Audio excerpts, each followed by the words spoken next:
In Genesis chapter 15, God made a covenant with Abram. He told him that you will have an heir. You will have an heir of your own. Um, and your offspring will be as many as the stars in the sky. You won't even be able to count them. Your own offspring. So, 10 years later, in Genesis chapter 16, it starts off with Abram's wife, Sarai. It says that she wasn't able to, God hadn't given her any children. And so she came up with the great idea that she would give her Egyptian slave Hagar to her husband as a wife to have a family through Hagar, her Egyptian slave. Now, the Bible does not say whether Abram shared with his wife Sarai the promise that God made to him. It doesn't say. It does say that God hadn't given her any children, and she decided to give Abram her slave so they could start a family.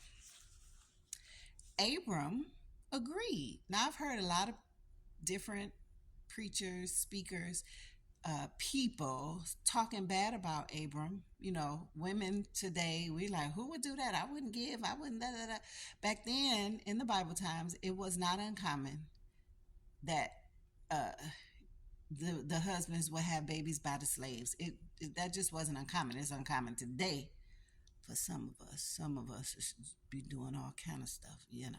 But anyway, um, Abram could have looked at his wife Sarai as being loving enough, knowing that he wanted an heir for himself and that she would allow her slave to become his wife, to give him a gift of children that they would share together.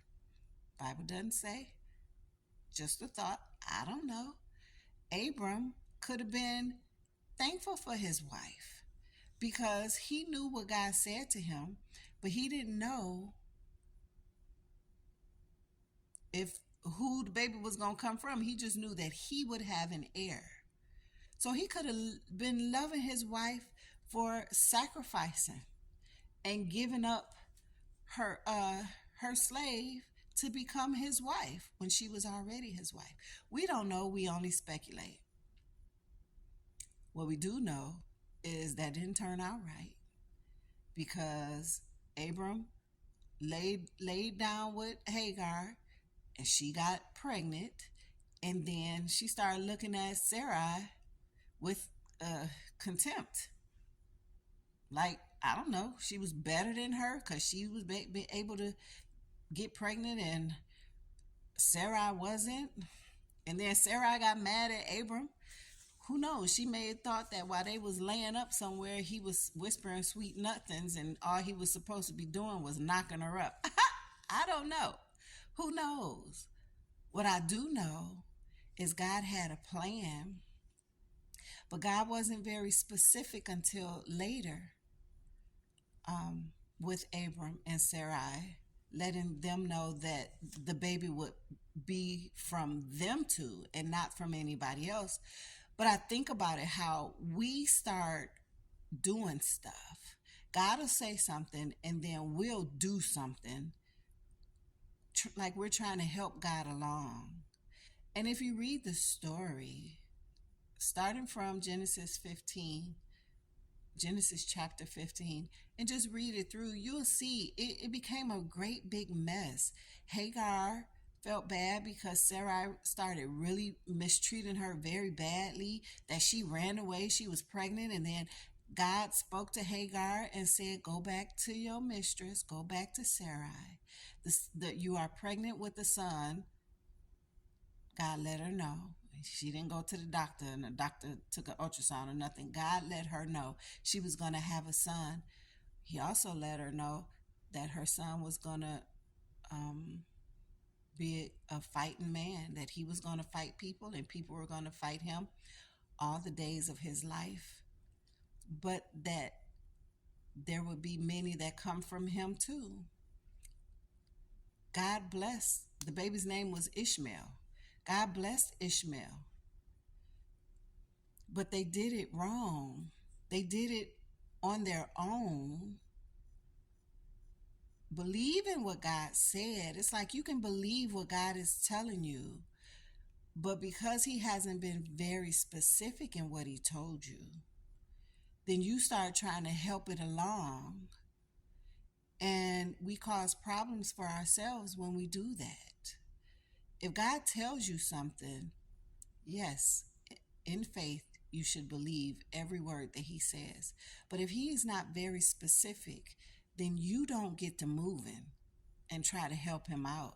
You pray and ask for clarity. And until you get that clarity, you wait. You allow God to move the way He wants to move. His thoughts are better, they're greater, they're wiser than our thoughts. We come up with stuff and we think, woohoo, we done did something, and you done messed it all up. You done messed it all up. If you know God has told you something, if you believe God has shared something with you, believe it for real and wait for Him to bring it to pass. You don't do it. Unless He said, you do this. But if He says, I'm going to, this will happen, then you wait for Him to prove Himself mighty and glorious. And then you bask in that. Because if you start doing it on your own, you ain't going to be doing no great basking. It's going to be a whole lot of crying, heartache, and pain. Why do that to yourself?